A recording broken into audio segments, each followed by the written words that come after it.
may be seated.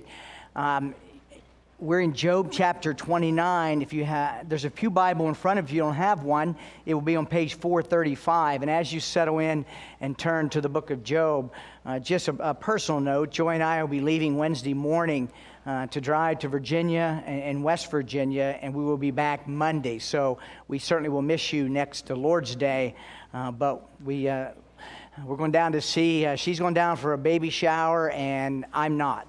And I'm going to go over and see my dad in West Virginia. So Job chapter 29. Job chapter 29. I do want to extend a welcome if you're a visitor to Quinnesset. You are indeed our honored guest. We're glad you're here. And if we can make your visit even more profitable and enjoyable, see us after the service. We'd love to get to know you a little bit, more so than we may already do. So, Job chapter 29 and 31. We come to a very significant portion in our journey through the book of Job. These are Job's last words. Last words are important words. If you knew that you were coming to the end and that you only had a certain amount of time left in this world, what you would say, your last words would be most important. It would not be trivial. And though Job is not about to leave the world, yet his dialogues with his friends are ending. And he is now going to give what has been known as a summary defense, or a summary statement of all that's transcribed in his dialogues with his so-called friends. And he's also going to give a word of defense, a word of defense. And we're going to bring them all together this morning as we look at Job 29, 30, and 31. And I know you may be thinking, we haven't gone that fast before. But I do want to bring those all together because there is a unit here. There is a unit here. Job in Job 29, he's looking back. It's really a nostalgic look at his past. And then Job is also going to lament in chapter 30 in his present state of suffering. And then he'll bring it all together and give a word of self-defense. Now we see at the end of chapter 31 where it says the words of Job have ended, yet that is not true in the sense that he will speak again on the back end of the book, but that's when God says, Job, sit down, I want to talk to you. And Job is going to respond in a very short burst of repentance. And so it won't be the same quality or the character of these dialogues that he has had with his friends. Now, as we look at Job 29 and 30, we get to listen to Job's heart. It's really a look into his heart like we haven't seen before. He's going to look back on his past with a very longing spirit that I want to go back, that I want it to be like it was. And then he's going to really bare his soul in Job 30 over his present suffering, to include the physical, the emotional, and the spiritual. And when I mentioned about his heart, what I want you to listen to as we see him in his somewhat chronological look of his life is I want you to see his heart. I want you to see the tenderness of his heart in the midst of his suffering.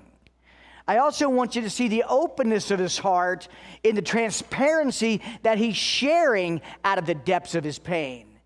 And we need to also look at the resolved heart of Job, that his profession holds true even in the midst of what he's going through. And this serves so well for us as a model when we go through our Job-like experiences. And though they may not be to the depth of Job, every true Christian is going to experience some level of suffering,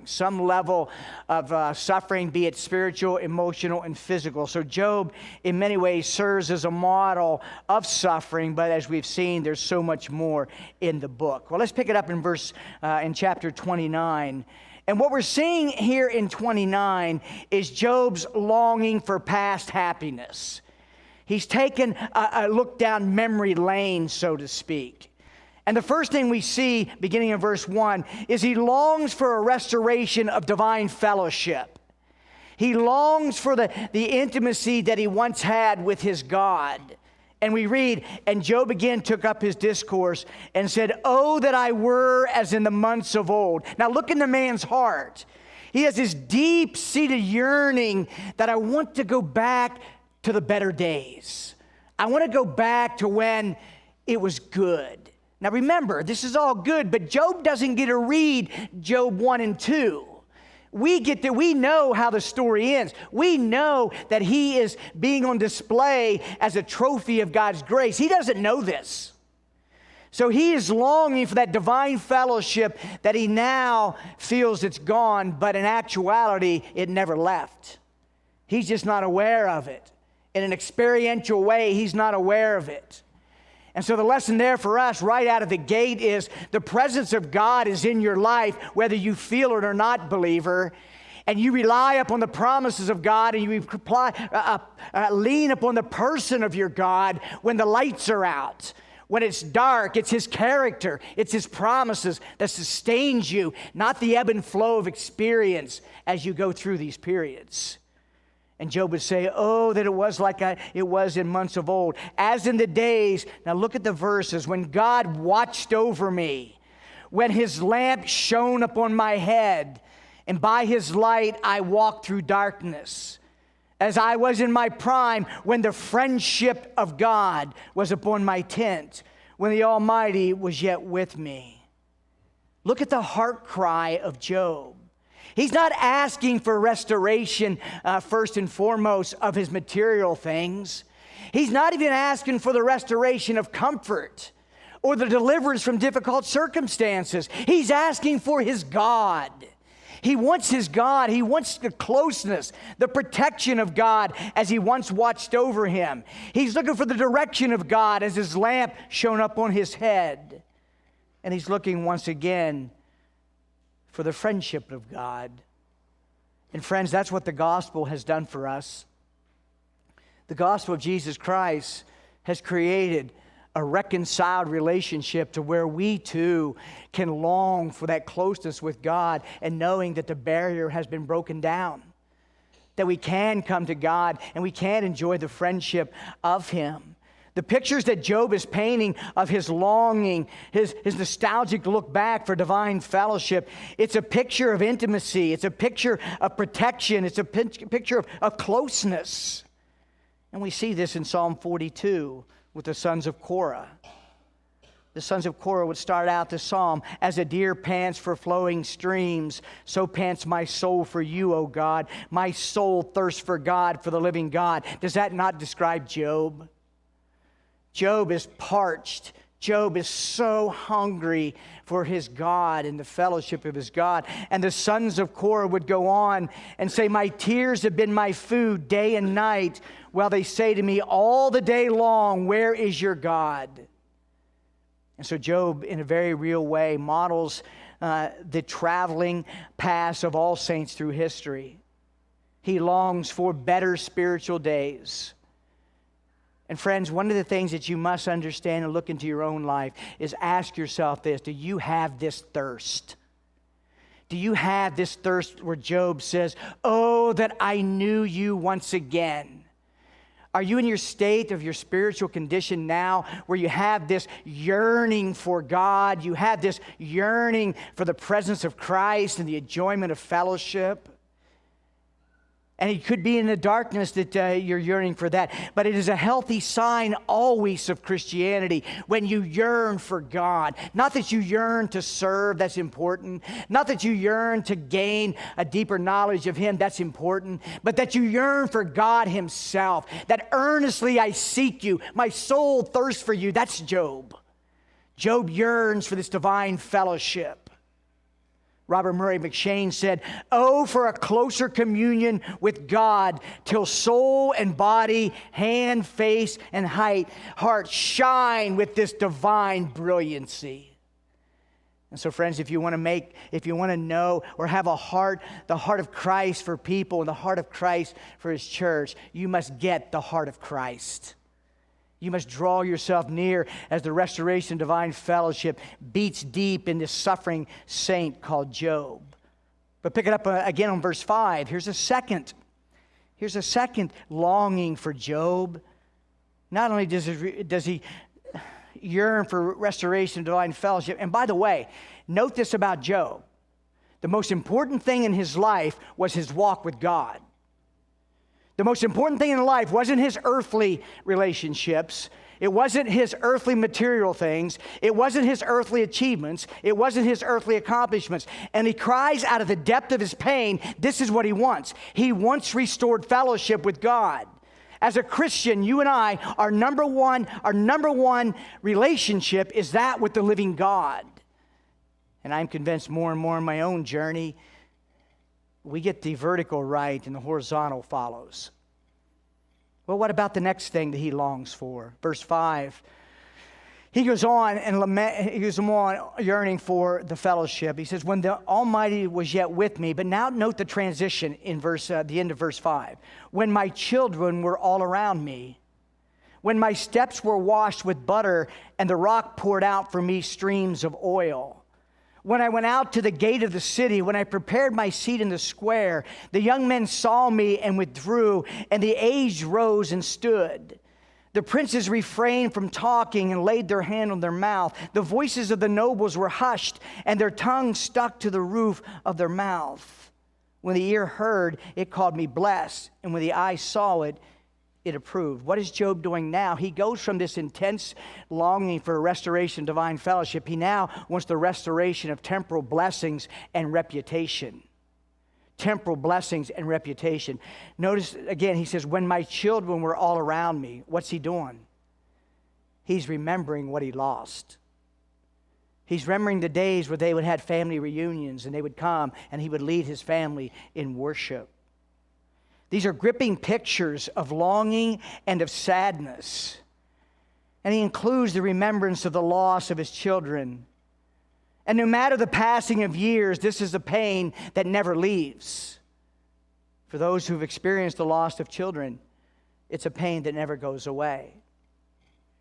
I called my dad recently, and I said, hey, Dad, what's going on? What are you doing? He said, oh, son, he said, I'm just sitting here with a bunch of photo albums. And I knew what he was doing. He was going down memory lane. He was looking at. And I knew what he was doing because when I go back home, I do it with him. We go back and look at the days of the little tykes playing Little League. We go back and look at the vacations. You know, some of you are of the age, you have no idea what a photo album is. And I got that. But when my dad said that, you know what I thought? If Job had a photo album, that's what he's doing.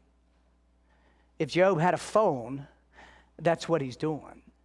He says, oh, that it was like it used to be when my children were with me. But yet, he goes on, he says, not just about that. In verse 6, he says, when my steps, notice how often he says the word when. He's drawing back to those days when life seems so good for Job. Now let's remember, though he looks back, he doesn't stay in the back. He perseveres in the present with an eye to the future, and that's been a theme throughout the book. But not only does he long for the restoration of temporal blessings, but he longs for the reputation that he has. He remembers the days where people, when they would walk into the room, Job would stand up. That he'd go into the city square, and that was the center of activity where the wise ones would gather, that Job would be seated there, and we'll see later that he's seated there with robes, indicating his authority and his wisdom. He says, I long for those days when I had high respect. Not that he was seeking the praise of people, but the contrast is now he's being abused by people, and he longs for the day that he had influence on people. When I read verse 6, when my steps were washed with butter, I thought, Job, that's how you're going to slip. It's like a banana laying out there peeled. No, that's not what that means. When he says, when my steps were washed with butter and rock poured out for me streams of oil, those are imageries. That's the Hebrew poetry and the use of these vivid pictures to show plenty.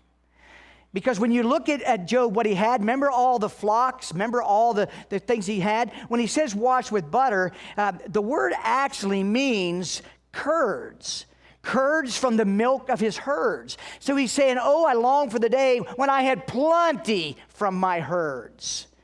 And he talks about the oil. And it's again a picture of plenty, streams of oil. You get this imagery of abundance, of these rushing streams. And it's a picture of abundance of necessities. Like oil was used for cooking. It was used for lamps. He says, not only do I long for my children, not only do I long for fellowship with God, but I long for the days where I didn't have to fret every day how my needs were going to be met. And then, as I mentioned, he longed for the day that his reputation would be intact. Little does he know, in the realm where it really mattered, not in the realm of the visible, but in the realm of the invisible, his reputation was intact. And never lose sight of this. What you see is not the real world. Paul would say, we look at the unseen things, for they are of eternal value. And so Job, though he doesn't know it, his reputation is intact in the realm where it really matters, in the cosmic battle between God and Satan. And let's also remember that Job has been entrusted with the very character of God. Now think about that for a minute. It was God who looked at Satan and said, test him. God entrusted his character to Job, and Job will come through as a shining testimony of persevering grace. And so when Job thinks that I've lost it all, the people on the outside, he isn't aware that deep inside and in the cosmic conflict that he is indeed a shining star. And that's important for us to remember. Because if you look to the praise of people, they'll be the very ones that criticize you tomorrow. And if you look at people and seek the applause of people, they'll be the ones that say, crucify him at the end of the week. And so if you base your worth and if you base everything on how you're perceived among people, that's going to be a roller coaster of emotions that's going to make you extremely unstable. And Job longs for his reputation to come back. So what's an application for us in this portion so far? Well, here's what I would challenge you to do. Though Job felt he had lost his reputation, he did not. Strive with all your being every day to have a godly, influential reputation. Strive like Job to understand a submission to a providence and maintain the integrity of your profession of faith through thick and thin. Don't live your life to where you have to come to the end of it and say, I wish I had. But live your life with a godly reputation that's built one decision at a time every day. Live your life not looking back with remorse, saying, I wish I had, but to look back and say, thank God I did. And that's Job, though he doesn't know it. Well, let's pick it up in verse 12. So we've seen in verses 1 through 5, he longs for the restoration of divine fellowship. Number 2, he longs for the restoration of temporal blessings and reputation. And number 3, he longs to be of use to society once again. He longs for the restoration of societal influence, and that specifically of benevolence. Verse 12. Now I want you to, as I read this, I want you to see the heart of Job and his desire to leave an impact in society. Christians, we are not to be isolated from the world. We are to be separate from the world. And there's a difference. Isolation removes salt and light from the culture. Separation accelerates and illuminates the culture. And Job longed for societal impact. In fact, when I read this through, I was thinking, Job got it. Job understood the very essence of walking with God and what real religion is. Real religion is not what I do on Sunday morning from this pulpit. Real religion is James 1:27. Religion that is pure and undefiled before God the Father is this: visit orphans and widows in their affliction, and to keep yourself unstained from the world. Now, I understand that my role and Pastor Jonathan's role is to equip you for the work of the ministry, but that doesn't exclude us from the work of ministry. And that in the context of what God says is true religion. We had this discussion yesterday in our husband's study about what ministry is. Quite really provided a great definition, and I asked him to email it to me, which he did, and I would love to share that with you, but I don't have it. But it's really, really good. I'll get it to you sometime, I promise. But the very essence of ministry is not what you do or what you achieve. The very essence of ministry is the influential impact you have on people. And Job longs for this. Job doesn't long to be recognized for his giftedness, or he doesn't long to be recognized, for his own satisfaction. Notice what he says. And see the heart for societal impact. Spurgeon says, if you're going to give the gospel, if you're going to give someone a sandwich, make sure you wrap it in the gospel. And that's why we do what we do. We want to impact our culture, but not just for social needs, but to meet people where they are, to meet needs, to point them to their greatest need, which is the gospel. Let's pick it up in verse 12. Now notice his heart for the least of these. And remember now, he's not doing this now. He had a reputation of meeting many needs of the least of these. In fact, we've seen throughout Job that he had that very reputation, that he used his resources to help the least of these. And that's important for all of us to understand. Everything God gives us, everything we have is received from God, not to be stored, but to be conduits of grace to others. Verse 12, because I delivered the poor who cried for help, and the fatherless who had none to help me. When I read that, I thought James 1:27, there's pure religion. And Job is modeling it. The blessing of him who was about to perish came upon me, and I caused the widow's heart to sing for joy. Now, you can try this on for your sake, but I'm going to do it for my sake. I had to ask the question, when's the last time that I brought joy to a widow? And we have them here. And they're everywhere. Job longs for restoration of his effectiveness in the culture. He goes on, I put on righteousness and it clothed me. My justice was like a robe and a turban. I was eyes to the blind and feet to the lame. I was a father to the needy. And I searched out the cause of him who I did not know. He's not only ministering to people that he may have known, but verse 16 indicates he's ministering even to strangers. He goes, I searched out the cause of him who I did not even know. I searched out the needs of those I didn't even know. I broke the fangs of the unrighteous. This is him executing mercy and perhaps even rebuking those who were not. And made him drop his prey from his teeth. Then I thought, I shall die in my nest, and I shall multiply my days as the sand. My roots spread out to the waters with the dew all night on my branches. Go down to verse 21. Men listened to me and waited and kept silence for my counsel. After I spoke, they did not speak again, and my word dropped upon them. Why? Because they were satisfied with his counsel. Verse 24, I smiled on them when they had no confidence, and the light of my face they did not cast down. Job is longing for the days that he made significant contributions to the welfare of society. Now, what's the application for us? I gave the one about Job's longing for a good reputation. Strive to make that so that when you get to the end of life, you will have had that. Secondly, here's an application. May we have societal impact while we can. There's going to be a day that you're going to be too old.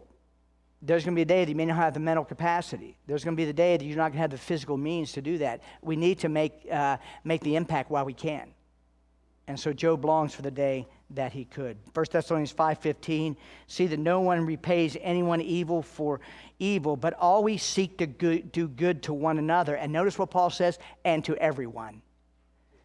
Christian, be known as a doer of good. Be known as someone that meets the needs. That's what Job wanted. All right, so that's chapter 29. We find him going down memory lane. In his pain and in the dark providence of God, he longs for the most important thing in his life, close fellowship regained with God. He longs for the temporal blessings and a reputation that was noteworthy. And he also longed to be of societal influence by acts of love to the least of these. Well, let's move on to chapter 30. Chapter 30. Well, Job goes from his past to his present, to his present. And what we find throughout the book is Job laments. He pours out his heart. He pours out his pain, and he's not afraid to do that. Now, there's a lot in chapter 30. I want to break this down in two areas. I want you to look at Job lamenting his suffering in the public arena, and then also in the deep recesses of his heart. Now, these are reminders, but it goes deeper down inside of us when we see his transparency as he shares this agony that he has been in and is in. Now, remember, these are his last words. He's saying, I'm just going to let it all hang out. I am sharing everything from the depths of my very being. And this is what he would say. First, he recognizes the deep suffering he's experiencing from public scorn and shame. Jesus warns us if we're going to identify with him, we must be prepared to suffer public shame, to public scorn even. Now look what Job says of those who are going to attack him. When you read this, remember the saying, it's sticks and stones may break my bones, but words will never hurt me. It's just not true. It's just not true. In fact, the opposite is true. Break my leg or break my arm, that will heal. But don't crush me with your criticism. Don't crush me with your harsh words.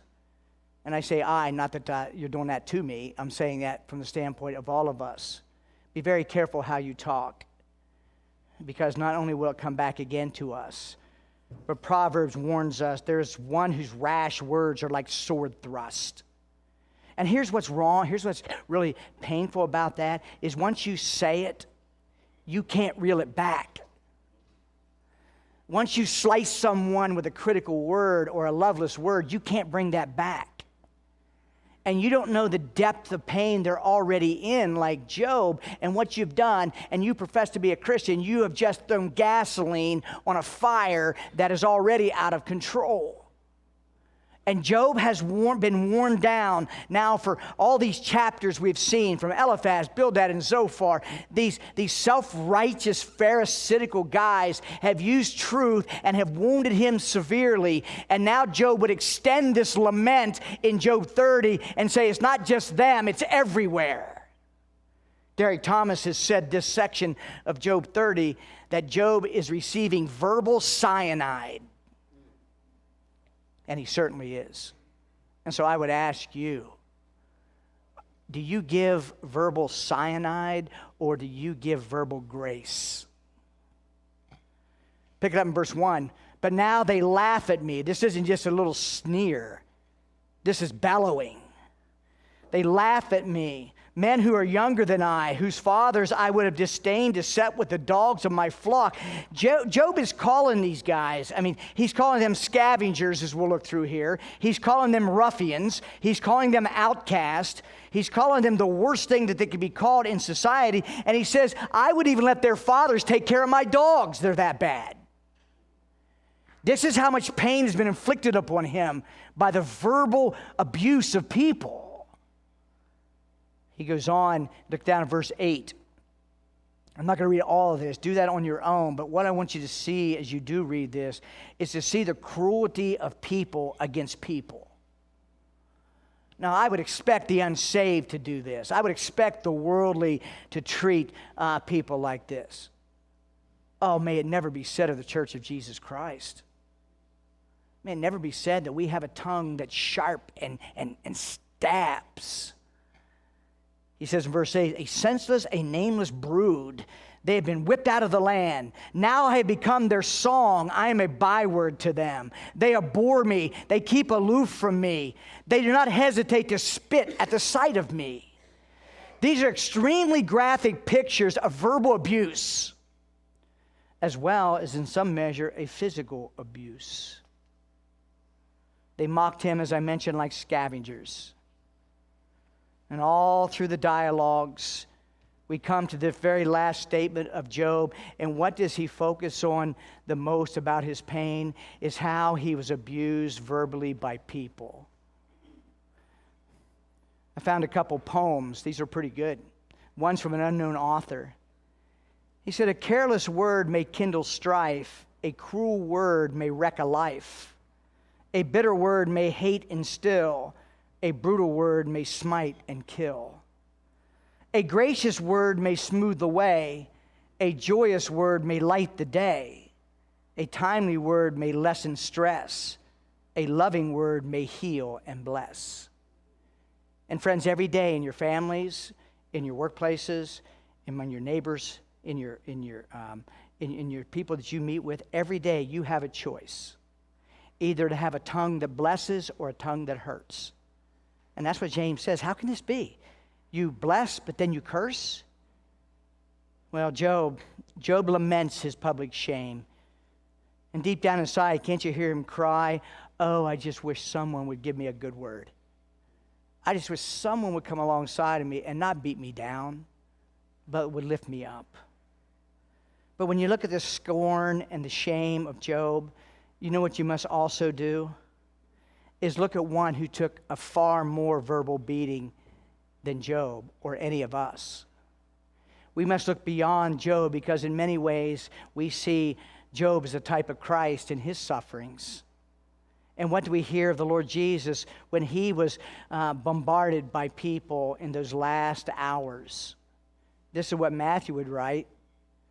Then the soldiers of the governor took Jesus into the governor's headquarters, and they gathered the whole battalion before him.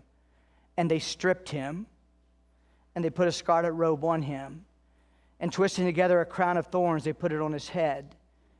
And then they put a reed in his right hand. And kneeling before him, they mocked him, saying, Hail, King of the Jews. And they spit on him, and took the reed and struck him on the head. And when they had mocked him, they stripped him of the robe and put his own clothes on him and led him away to crucify him. The innocent God-man. Yes, Job was innocent in the eyes of man. He was a sinner. But when you think about, how you use your tongue, and when you think about when others hurt you with their tongue, I want you to immediately run to the cross. And I want you to think about what he endured and the shame that he took and the public humiliation that he took.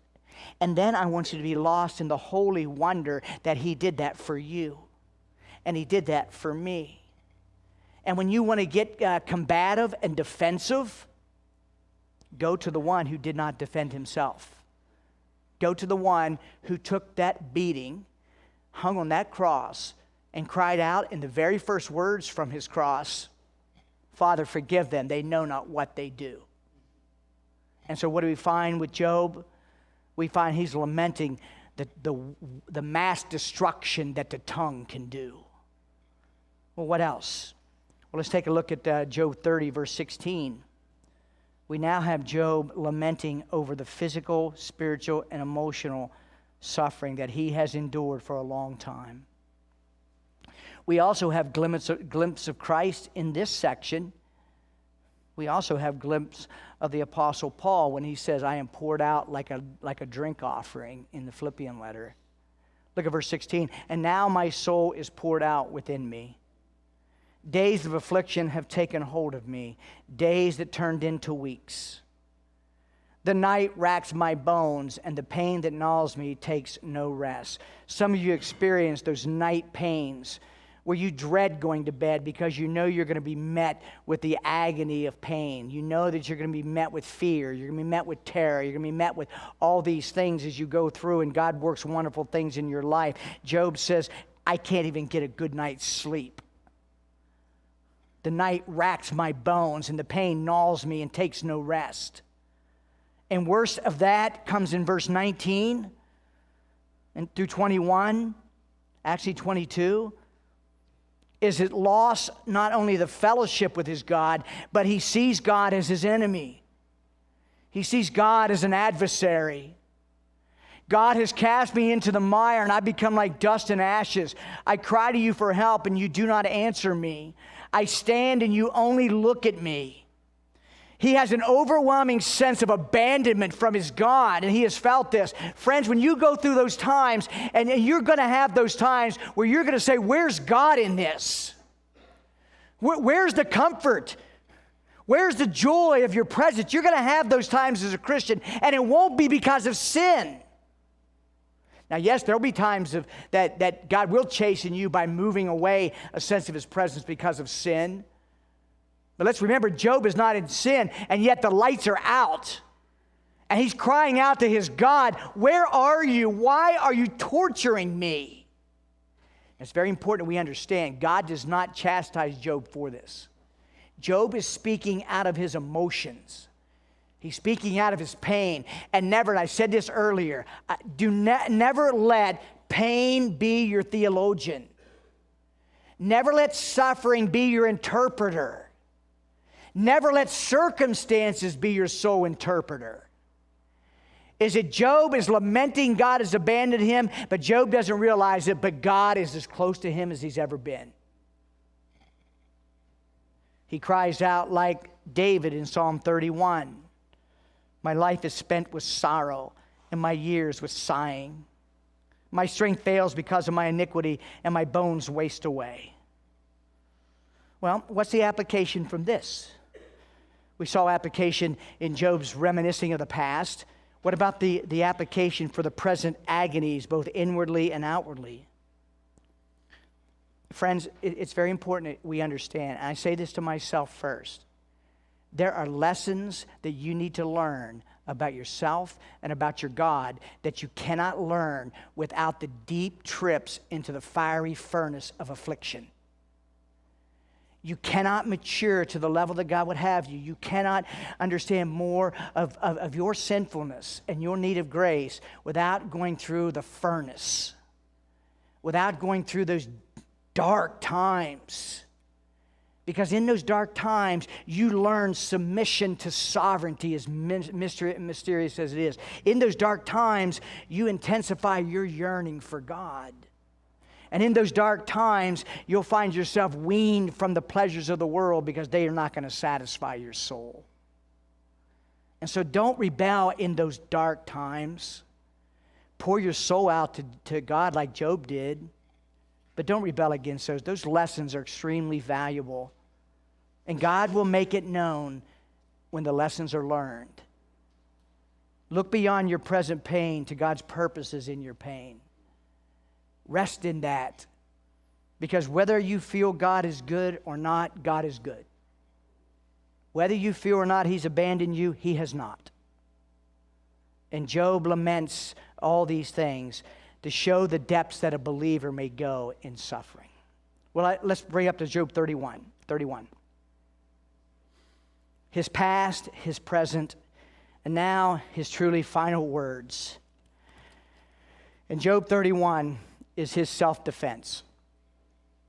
He's listened to Eliphaz, Bildad, and Zophar for a long time. They've accused him of hypocrisy and many other things. And Job is going to come in the midst of all this pain and all this sense of abandonment. He's going to say, you're wrong, and that I am who I said I am. And I am, he doesn't know it, I am who God says that I am. I am a man who is blameless. I am a man who has eschewed evil. I'm a man that fears God. Take a look at verse 1 through 4. And there's 2 points here, and these will be quick. 2 points here. Is the first one is we find Job reaffirming his commitment to a godly life. He said this numerous times, but now he comes. It's very interesting where he goes. Verse 1, I have made a covenant with my eyes. How then should I gaze at a virgin? What would be my portion from God above and my heritage from the Almighty on high? Is not calamity for the unrighteous and disaster for the workers of iniquity? Does not He see my ways and number all my steps? Job is saying 2 things in here. Now, the very first one, it may seem a little strange. He says, I've made a covenant. Now, remember, he's not an Israelite. He didn't know anything about these covenants. But notice who he makes the covenant with. I made a covenant with my eyes. Again, Derek Thomas, he said, basically, Job is entering into an oath of loyalty and commitment to follow God with all his heart. But why does he make mention to sexual fantasy in verse 1? Because the word there, gaze, it means to view upon with an eye to lust. And the word virgin is a desirable young woman, not one's wife. And so why is Job focusing on sexual sin that he says, I have made a covenant with my eyes not to do this? Well, two things. Number one, the eyes are the gateway to many sins. The eyes are the gateway, especially for us guys. Eyes are a gateway to many sins. Why is pornography such a problem in our culture and in our churches? It starts with the eyes. And so he said, I made a covenant with my eyes. But another reason why he addresses sexual sin is because it's typical. It provides a symbol of how devastating sin is in all of its manifestations. Because sexual sin, as you see in the Bible, it affects the mind, it affects the heart, it affects the will, it has negative impacts on the body, and it destroys relationships. So he's using this as an illustration of how comprehensive sin is if tolerated in the life of the believer.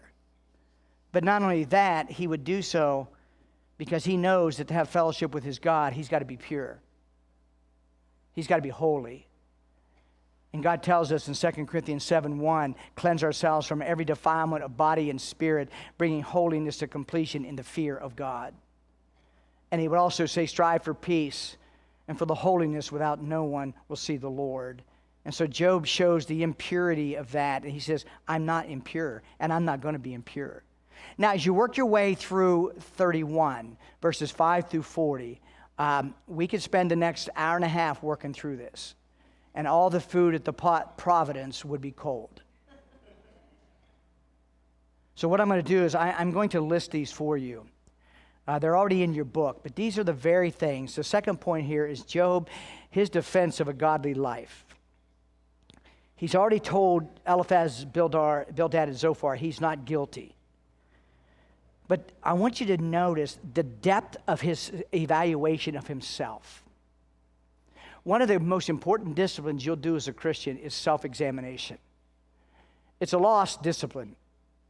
We live in such a mindless culture that everything is easy. We want it so fast, and we want it so instantaneous, and that includes spiritually, and it's not going to happen. You need to take time and practice Psalm 139, where David says, search me, O God, and know my heart. Job does this. It's implied because of what he lists that he doesn't do. And so the application, and I'm going to rifle through this quickly. The application, get alone with God and ask him to truly search you, but be willing to be searched. Say, search me and know me except here. Know everything about me and let me get rid of all these besetting sins except this one. That's not Job. Now, I'm going to list these. They're on your bulletin, and read the verses. It's more important you read the verses than what I say. But this is what Job would say in his defense. And the key point I want you to take away from this is he is transparent as transparent could be. He's not hiding anything. And he's telling his friends, I am not guilty of any of these. And so his walk with God is intact, because he's not practicing or tolerating any of these. Now, these are fights. These are battles. But they're battles to be won every day. And because Christ's in us, the hope of glory, these battles can be won every day. Why? Because sin will not have dominion over you. Here we go. Job declares he's not guilty. Number 1, verses 5 through 8. He's not guilty of dishonesty and deceit. If I have walked with falsehood and my foot has hastened to deceit. Now, when you read this, notice the if my statements, then let. He's using what Peter did. If I said this, then God damn me. His denial. Job is saying in such boldness, if I, or if my, then do this. And it's in the context of God's judgment. He's that bold, and he's that open, and he's that confident in his relationship with his God that he's willing to say, if that's true, then let this happen. Goes on. Number 1, dishonesty and deceit. He says, look inside of me. You've seen me. You watch. There is no falsehood within me. I am not trying to deceive anyone. I'm not trying to be something on a Sunday morning that I'm not on Sunday night in my house. Number 2, he says, if my heart has been enticed towards a woman, verses 9 through 12, adultery. He said, I'm not guilty of that. And that includes the eyes. 13 through 15, he says, I'm not guilty of unfair treatment of others. Meaning he's not being partial. He doesn't have this little group he hangs out with at the expense of the others. He's not that. He says, if I rejected the cause of my maidservant or maidservant when they brought a complaint against me, he's saying I'm not treating people unfairly. Verses 16 through 23, he says, I don't neglect the needy. In fact, I have a reputation of meeting the needy. Verses 24 through 28, he's not guilty of idolatry. He's not putting his trust in fine gold, or he's not putting his confidence in his wealth. He's not guilty. And by the way, anything that you place above your relationship with Jesus Christ is an idol. Whether it be a person or whether it be a thing. Anything you place above your relationship with Jesus Christ is an idol. It's not that little plastic Jesus on your dashboard. It's anything that you place above Christ. It's an idol. Verses 29 through 30, Job says, I'm not guilty of vindictiveness. That's a serious sin. You smile at someone, but deep down inside, you wish harm upon them. Or you look at someone, you smile, and they think everything's okay, but deep down inside, you harbor bitterness towards them. Job says, I'm not guilty of that. I'm not guilty of any vindictiveness. He goes on, verse 31 and 32, he says, I'm not guilty of being hospitable. I'm not guilty of not opening up my resources, even my tent. And then in verse 33 and 37, he says, I'm not guilty of hypocrisy. And this has been the mother's sin that Eliphaz, Bildad, and Zophar has said. I'm not guilty of hypocrisy. But then he would summarize his defense by saying, I am not guilty of greed. Not guilty of greed. Verse 38 and 40, the image there is that he is not mistreating his tenant farmers that he leased his land out to. He's not withholding payment from them. So there's Job's final words. And the final application for us from this section is this. Get alone with God and do real self-examination. Let him search you and let him reveal the deep-seated sins that you perhaps don't want to deal with. Your joy depends on it, as well as your closeness to Christ and your effectiveness in ministry. And then finally, as Job has done, he has no choice. Submit your lives to the sovereignty of God. Submit your lives to the sovereignty of God. His good providence, it will teach you the lessons that you need to learn, and you'll look back and you will say, I never want to go through that again, but I am so glad that I did. May God help us. Father, thank you so much for your word, and thank you for the powerful lessons from Job. And Lord, let us not forget these things. Help us to live these, and as we take of the Lord's Supper, that it would be a sweet time of fellowship with you, that satisfying of the thirst for you that Job shows to us. In Jesus' name, amen.